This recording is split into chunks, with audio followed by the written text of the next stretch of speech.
శ్రీమాత్రే నమ. జై గురు దత్తాత్రేయ నమ. ఈ వీడియోలో మనం నవంబర్ 24 నుంచి 30వ తారీఖు మధ్యలో జరగబోయే వార ఫలాలు మీనరాశి వారికి ఏ విధంగా ఉండబోతున్నాయి అన్న విషయాన్ని పరిశీలిద్దాం. మరి మీనరాశి వారికి గత వారం ఏర్పడినటువంటి బుధాదిత్య యోగం ఈ వారం కూడా కంటిన్యూ అవడం జరుగుతుంది. సో దీని ప్రభావం వల్ల జాతకుడికి ఒక విధంగా అతనిలో ఉన్నటువంటి నైపుణ్యం పెరుగుతుంది. అలాగే స్వయంగా మీకు కానీ లేదా మీ తండ్రి గారు లేదా మీ యొక్క సంతానానికి ఒక విధమైనటువంటి గుర్తింపు అభివృద్ధి రావడం జరుగుతుంది.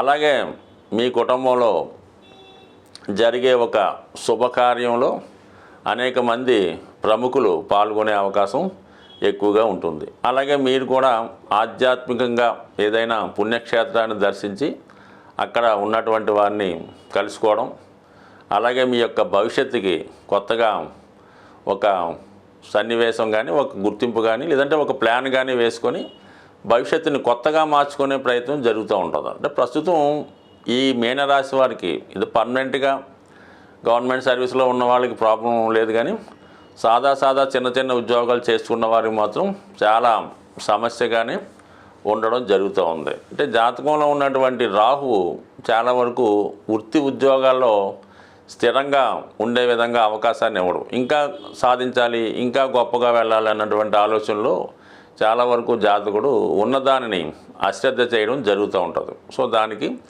ఈ విధంగా ఒక కొత్త పథకాన్ని సిద్ధం చేసుకొని రాబోయే జీవితంలో కొన్ని మార్పులు రావడానికి ఈ యోగం మీకు ఉపయోగపడటం జరుగుతుంది. ఇక ముఖ్యంగా ఈ వారం అంతా కూడా దశమ స్థానంలో శుక్రగ్రహ సంచారం. ఇక్కడ శుక్రుడు దశమంలోకి రావడం వల్ల మీకు వృత్తిలో సౌకర్యాలు పెరుగుతాయి.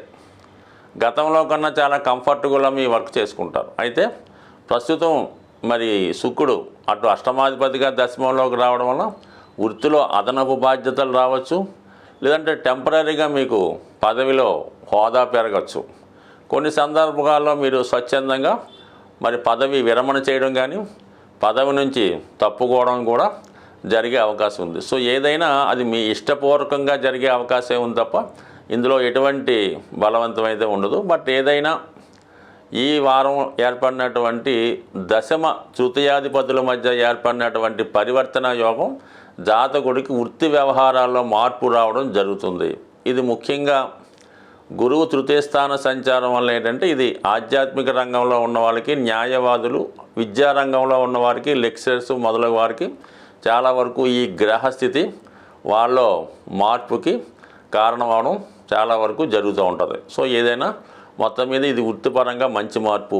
భాగ్యస్థానంలో ఏర్పడినటువంటి బుధాదిత్య యోగం విద్యార్థులకు చాలా అనుకూలంగా ఉంటుంది. వాళ్ళకి ఒక మంచి గురువు లభించడం ద్వారా గతంలో కన్నా ఇంకా ఎక్కువ ప్రతిభ సాధిస్తారు. అలాగే వివిధ వృత్తుల్లో ఉన్నవాళ్ళు వాళ్ళలో ఉన్నటువంటి నైపుణ్యాన్ని పెంచుకుంటారు.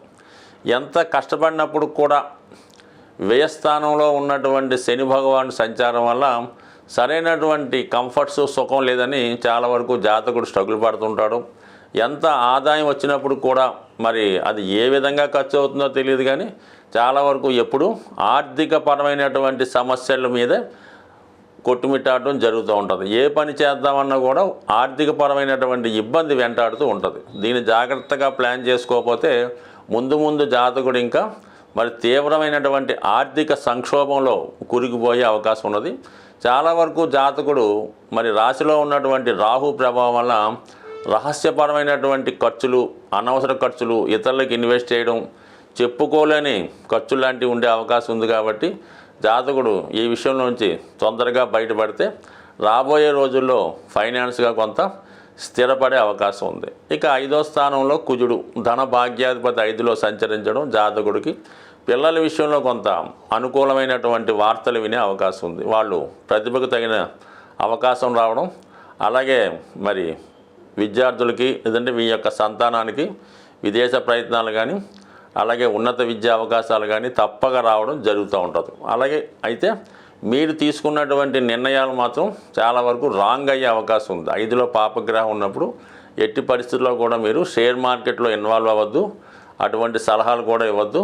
అలాగే ఎట్టి పరిస్థితుల్లో కూడా ఈజీ మనీ, జోదం, పేకాట, రేసులు మొదలగు బెట్టింగ్లో పాల్గొని మీ యొక్క విలువైనటువంటి జీవితాన్ని పాడు చేసుకోవద్దు. అంటే మిగతా వాళ్ళకి ఈ మిగతా రాసుల వారికో మిగతా వాళ్ళకి కొంత ధనం పోగొట్టుకున్నా, ఒక బ్యాడ్ నేమ్ వచ్చినా, ఇంకొక ఇబ్బంది వచ్చినా పెద్దగా వాళ్ళు ఏమి కేర్ తీసుకోరు.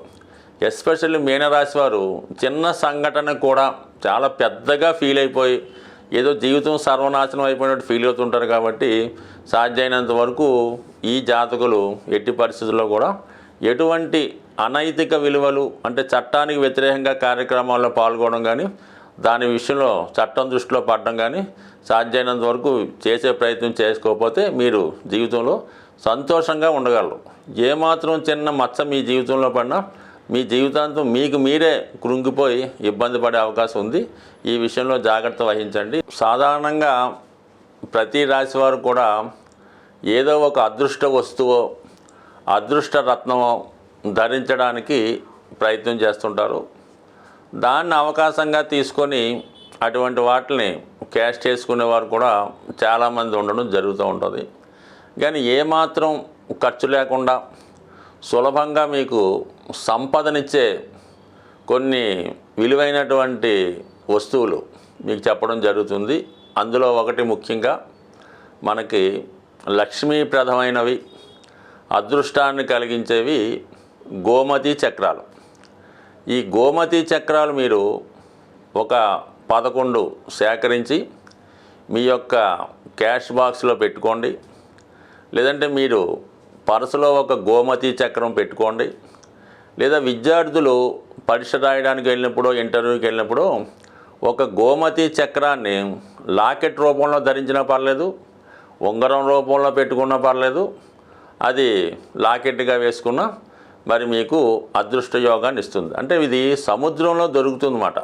మనకి సముద్రంలో పుట్టిందే లక్ష్మీ అమ్మవారు, సమస్త వస్తువులు అక్కడ దొరికాయి. కాబట్టి ఈ సముద్రంలో దొరికినటువంటి శంఖాలు, అలాగే గవ్వలు, ఈ గోమతి చక్రాలు కూడా ఖచ్చితంగా లక్ష్మీప్రదం లాంటివి. కాబట్టి కేవలం ఇవి ఒక గోమతి చక్రం 10 నుంచి 20 రూపాయలు మించి ఉండదు. ఇది ఖచ్చితంగా ప్రతిఫలాన్ని ఇచ్చే రెమెడీ. లేదు మీ పూజా మందిరంలో అయినా ఒక గోమతి 5 చక్రాలు పెట్టుకొని చాలు. దాని తర్వాత అంత అదృష్టాన్ని ఇచ్చేవి చిన్నపాటి లక్ష్మీ గవ్వలు, దాని పేరే లక్ష్మీ గవ్వలు, చాలా తెలుపు రంగులో ఉండడం జరుగుతూ ఉంటుంది. ఇవైనా సేమ్ గోమతి చక్రాలా పనిచేస్తాయి. కనీసం అవి 11 కానీ 5 కానీ మీ క్యాష్ బాక్స్లో కానీ, అలాగే మీ యొక్క వాహనంలో కానీ, అలాగే మీరు మీ యొక్క బట్టలు దాచుకునే బీరువాలు ఎక్కడ పెట్టుకున్నా అవి మీకు లక్ష్మీప్రదంగా పనిచేస్తూ ఉంటాయి. అలాగే చాలామంది ధనం ఎక్కువగా ఖర్చు అవుతుంది, ఏమవుతుందో అర్థం అవ్వట్లేదు. అంటే అది ఏదో వాడికి బ్యాడ్ హ్యాబిట్ ఉంటుంటుంది, వాడు ఏదో వ్యసనం ఉంటుంది, ఎవరికో ఇన్వెస్ట్ చేస్తుంటాడు, వాళ్ళకి వీళ్ళకి గిఫ్ట్లు ఇస్తుంటాడు.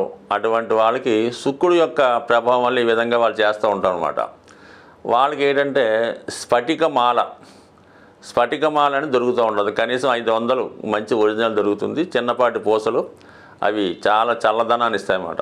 ఆ స్ఫటికమాల ధరించడం వల్ల ముఖ్యంగా స్త్రీ వ్యసనం నుంచి బయటపడతారు, బలహీనతల నుంచి బయటపడటం. ఎవరికైతే స్త్రీ వ్యసనం ఉంటుందో వాళ్ళు ఖచ్చితంగా ఆర్థికపరంగా చాలా నష్టపోవడం జరుగుతూ ఉంటుంది. దాని నుంచి బయటపడే విధంగా ఈ స్ఫటికమాల ఉపయోగపడుతుంటుంది. ఇది కూడా చాలా తక్కువ విలువతో కూడుకున్నది కాబట్టి అది కూడా ధరించవచ్చు. అలాగే ప్రస్తుతం కంపల్సరిగా ఫలితాన్ని ఇస్తున్నటువంటి మాల కరుంగలి మాల. ఇది ప్రస్తుతం తమిళనాడు అంతటా పెద్ద వాళ్ళు వాడుతున్నారు. ఇప్పుడిప్పుడే మనకి ఆంధ్రప్రదేశ్లో కూడా విరివిగా ఈ కరుంగలి మాల దొరకడం జరుగుతుంది. సో ఈ మాల యొక్క ఖరీదు అంటే అది చెట్టు యొక్క దాని మొదల నుంచి తయారు చేస్తూ ఉంటారు. ఇది 300 రూపాయల నుంచి సుమారుగా 1500, 3000 వరకు కూడా, అంటే బాగా క్వాలిటీగా ఉన్నటువంటిది ఏంటంటే 1500, 2000కి దొరుకుతుంది. కొంత లేతగా ఉన్నటువంటి చెట్టు నుంచి తీసింది 500కి, 300కి దొరుకుతూ ఉంటుంది. బట్ ఏది ధరించినా ఈ కరుంగలి మాల ధరించడం వల్ల జాతకుడికి తనలో ఉన్నటువంటి దిష్టి దోషం తొలుగుతుంది. అలాగే సుబ్రహ్మణ్య స్వామి సంబంధించింది కాబట్టి వివాహ సమస్యలు, రుణ బాధలు తొలుగుతాయి. అయితే ముఖ్యంగా ధైర్యం కాలడం జరుగుతుంది. ప్రతి వాడికి అప్పు ఉంటుంది, అది తీర్చగలిగే ధైర్యం ఉన్నవాడు నిలబడుతూ ఉంటాడు, లేనివాడు ఏదో ఇబ్బంది పడుతుంటాడు. కాబట్టి సాధ్యం వరకు ఇది సాధారణంగా ఎటువంటి నియమాలు లేవు. 99% ఈ ప్రస్తుతం మార్కెట్లో ఫలితాన్ని ఇచ్చే మాల ఈ కరుంగలి మాల కూడా ధరించవచ్చు. అయితే సాధ్యమైనంత వరకు రత్నాల జోలికి వెళ్లకుండా ఉంటేనే మంచిది. సాధ్యమైనంత వరకు ఇప్పుడు మార్కెట్లో 99.9% డూప్లికేట్ రత్నాలే దొరుకుతాయి. అవి ఇప్పుడు మనకి బీర్ బాటిల్ ఉంటాయి కదా, అవి కలర్ బీర్ బాటిల్ పగలగొట్టి వాటి యొక్క గాజుతో వాటిని పాలిష్ చేసి స్టోన్స్గా అమ్మడం జరుగుతుంది. మనకి చార్మినార్ ప్రాంతంలో ఇటువంటి స్టోన్స్ 100కి 3 దొరుకుతూ ఉంటాయి. అటువంటి భ్రమలో పడకుండా 90% జాతి రత్నాలు, జాతి రాళ్ళు, రంగురాళ్ళు పక్కన పెట్టి ఈ సింపుల్గా ఇప్పుడు చెప్పినటువంటి ఈ మరి తాంత్రిక వస్తువులు అనొచ్చు, లేదంటే విలువైనటువంటి వస్తువులు పెట్టుకోవడం వల్ల ఇవి చాలా ఆచారంగా పూర్వకాలం నుంచి వస్తుంది.